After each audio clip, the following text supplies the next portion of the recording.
this gets into a whole problem where,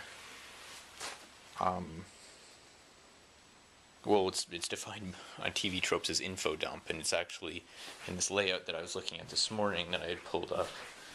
I had included it, this concept of infodump, but basically it's like in dialogue, when one just starts dumping out information, like, oh, there's this thing called terror management theory, or this professional said this, or whatever. It's like, if it lasts for very long, people are just like, whatever.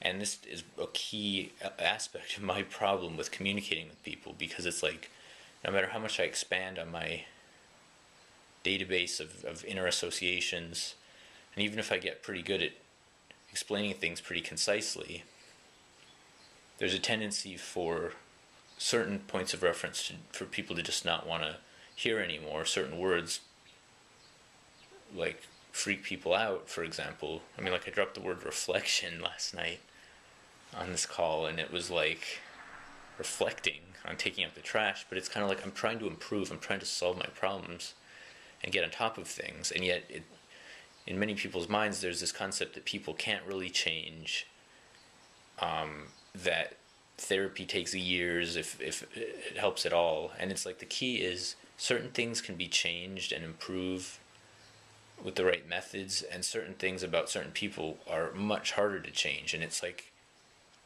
look, without like having a mental model of the mind that and life and interaction and experience over time and so on, that incorporates a number of different elements that I'm trying to make sense of, it's very hard to like break these things down and develop concise dialogue or messages or methods that get to that people are even willing to like listen to and take in. And it's especially hard when, and it has been hard, it's like when one is deemed that there's something wrong with them, like that person's crazy or whatever, or just unreliable or whatever, or broke. It gets to this point where a person won't be listened to. And with Richie in dialogue, this got very specific, where it's like, because of my lack of financial solvency, no one's going to listen to anything I say, and no one's going to take me seriously, and nobody's going to think that I might know anything, even with specializing in trying to understand people, trying to understand the mind, trying to understand myself. And the vast toolkit provided by the information explosion and the explosion in neuroscience and the explosion of all these different points of view, and my long-term interest in understanding, and the fact that I've sort of reawakened it, or it's reawakened in me, especially in the wake of the school project, which provided sort of a context for that, and all this stuff. And yet it's like,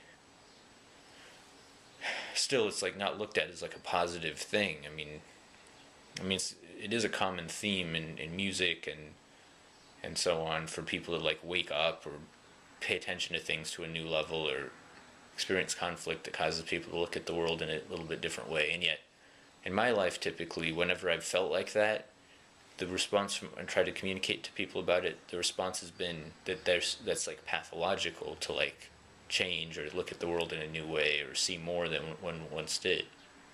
And it's like, and this is a major problem. It's like growing up in this environment of extreme negativity and cynicism, just dripping bitterness and hatred and stuff, which a lot of times people don't even notice it's spewing out of them onto kids and other people.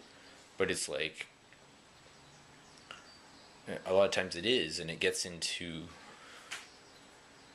a problem I'm trying to dig through in terms of, in part, the contents of my mind. And like, for example, with doing a lot of these more practical tasks, I have a lot of negative associations, and it's just like things aren't wired up right. And yet I'm trying to rewire and reorganize, and then in the context of financial problems, in the context of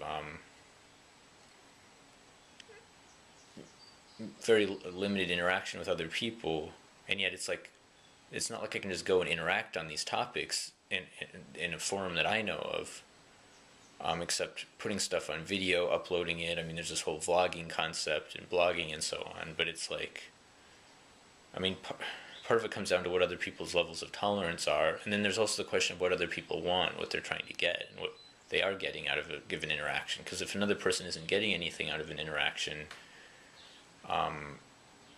there's a problem. And it's also a problem for I mean, they're not going to stick around, and if they're getting too much out of something and building up expectations of you, that can be a problem and a trap, which a lot of people get sucked into. And then it's like, I mean, just unfortunately, I'm part of that problem with, and have been with different people, where I'm at people's mercy in certain respects, and then that's awkward for everybody. And yet it's like a lot of people are in that position, and it weighs down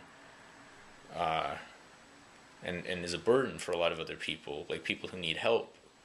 And then there's this whole problem of caretaker burnout and all the money that's spent on solvable predicaments,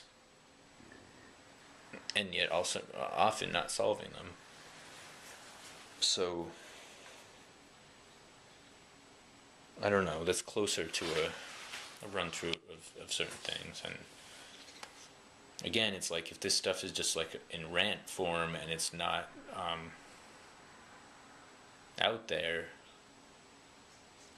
in a format that people can grasp and consume, there's a problem.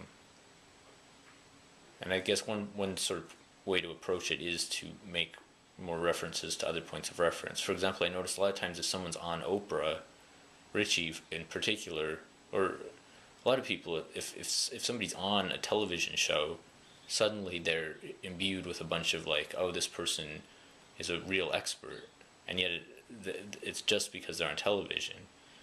And I guess YouTube is a little bit of an intermediate thing, but it's like, it gets into like, how do you know what you know? How do you know who to trust? How do you make sense of what's real and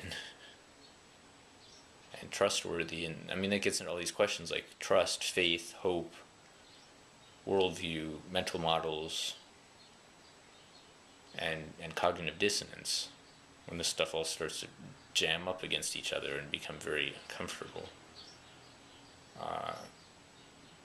So we'll leave it at that.